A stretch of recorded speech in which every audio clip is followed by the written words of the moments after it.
सुंदर प्रसंग है।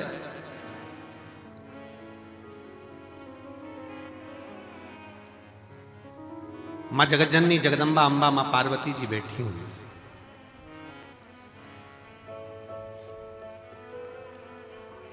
और मां अंबा मां जगतजननी जगदम्बा मां पार्वती जी विराजमान है। और उसी समय पर मां पार्वती जी के पास में दोनों बहुएं, रिद्धि और दूसरी सिद्धि, दोनों आई।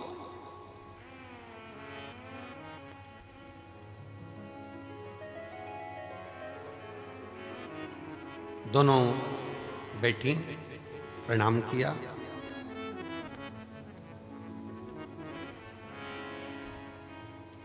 पार्वती जी ने आज रिद्धि सिद्धि दोनों को कहा कि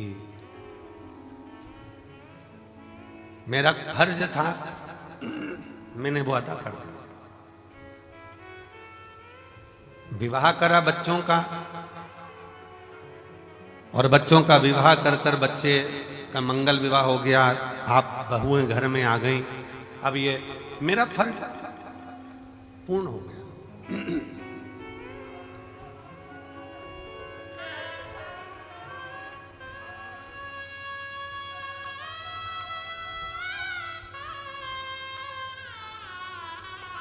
मेरा फर्ज मैंने अदा कर दिया। बहुएं घर में आ गई हैं, अब मेरा कर्म पूरा हो गया। तो रिद्धि सिद्धि में से रिद्धि ने भगवान शिव जी के सम्मुख में, भगवान शंकर तो थे नहीं, मां जगतजननी जगदम्बा पार्वती जी विराजमान थी, मां अंबा बैठी हुई थी। और मां अंबा से निवेदन करा रिद्धि, मां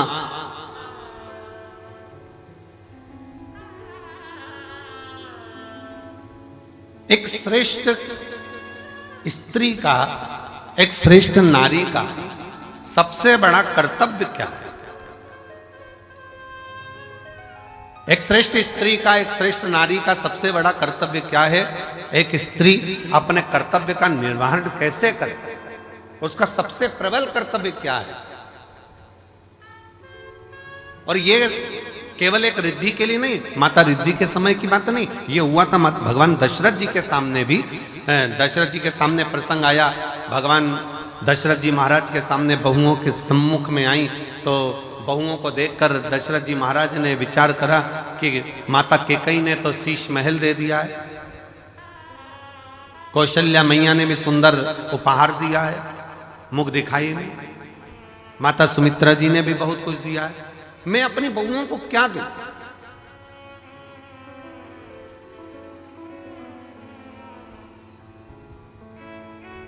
तब दशरथ बाबा ने कुछ समय के बाद एक फल मां जानकी जी की गोद में दिया और कहा, इस फल से हमारे घर की मर्यादा का स्मरण करिए। जानकी माता ने उस फल के टुकड़े करे और वो फल दशरथ जी के हाथ में ले जाकर दिया। दशरथ जी ने देखा कि जितने मेरे घर के सदस्य हैं उतने उस फल के टुकड़े हैं। दशरथ जी ने अपनी बहू को साधुता दिया कि मेरे घर में जो बहू आई है वो श्रेष्ठ आई है। उसने ये दर्शाया है कि स्वयं अकेले नहीं खाना है, अपने माता पिता का संस्कार ये है कि घर में अगर थोड़ी सी भी सामग्री आए तो घर के जितने सदस्य हैं सब आपस में बांट कर खाएं, सब बांट कर खाएं। हमने पहले रुद्राक्ष उत्सव में एक कथा सुनाई थी, 5 तरह के चोरों का, 6 तरह के चोरों का वर्णन करा था कि चोटे कौन कौन सी क्वालिटी के होते हैं। जिनके स्मरण में होगा उनको मालूम होगा कि चोर कितनी कितनी क्वालिटी के होते हैं। उनकी कथा हमने कही थी। दूसरे के घर में से चोरी धन उठा कर लिया है, वो भी चोर है। दूसरे का पड़ा हुआ सामान उठा ले, वो भी चोर है।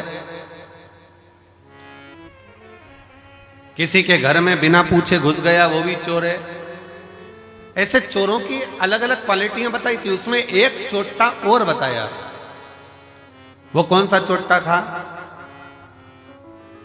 बाजार गया, खाने का सामान लाया, चुपचाप से जेब में रखा, पत्नी के कमरे में चला गया, दोनों ने मिलकर खा लिया, अपने बच्चों को दे दिया, और घर में बूढ़े माँ बाप भूखे बैठे हैं, समझ लेना चोटा है, चोर है,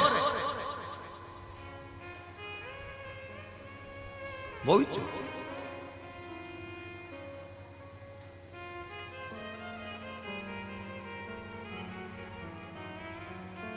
घर में बुजुर्ग माँ बाप बैठे हैं, अगर तुम एक पोहे की पुड़िया, एक समोसे की पुड़िया, एक कुरकुरा का पैकेट, एक वेपर्स का पैकेट तुम अगर लेकर आए हो, एक एक्स्ट्रा लेकर आते, बुजुर्ग माँ बाप को दे देते।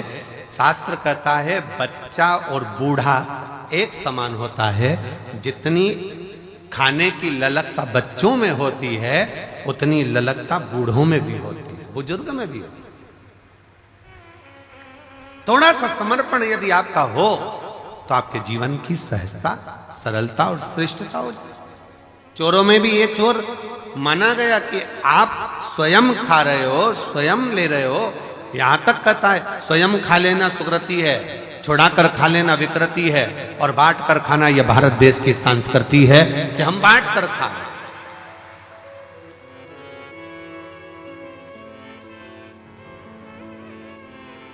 जो मिला है उसको श्रेष्ठता में पाओ, जो प्राप्त हुआ है उसको सहजता में लीजिए, और यह सीखो शिव महापुराण के श्रोताओं से, जितनी कथा वो सुनते हैं, जितनी कथा वो ग्रहण करते हैं, जितनी कथा वो लेते हैं, उसमें से कई कथा वो अपने मोहल्ले में जाकर बांटते हैं, अपने मोहल्ले में जाकर कह देते हैं, लो हमने ये सुना था, हमने ग्रहण करा था, हमने धारण करा था, हमने लिया था। माता रिद्धि, माँ रिद्धि स्वयं करे, एक माता का, एक स्त्री का, एक महिला का, एक लड़की का कर्तव्य, एक बहू का कर्तव्य क्या है? एक महिला का, एक स्त्री का कर्तव्य क्या है? पूछा, तुरंत कहा, निवेदन करा मां पार्वती जी ने, एक स्त्री का सबसे बड़ा कर्तव्य है,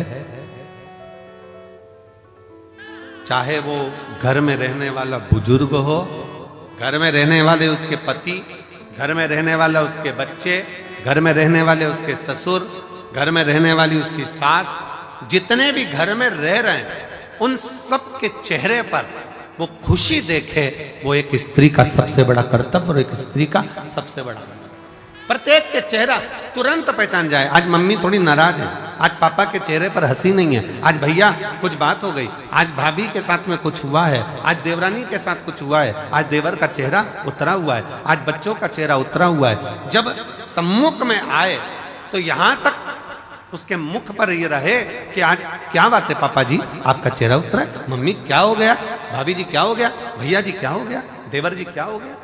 उसका चेहरा देखकर पहचान जाए कि आज जरूर कोई बात है, और प्रयास करे कि उसके दुख को वो मिटा सके।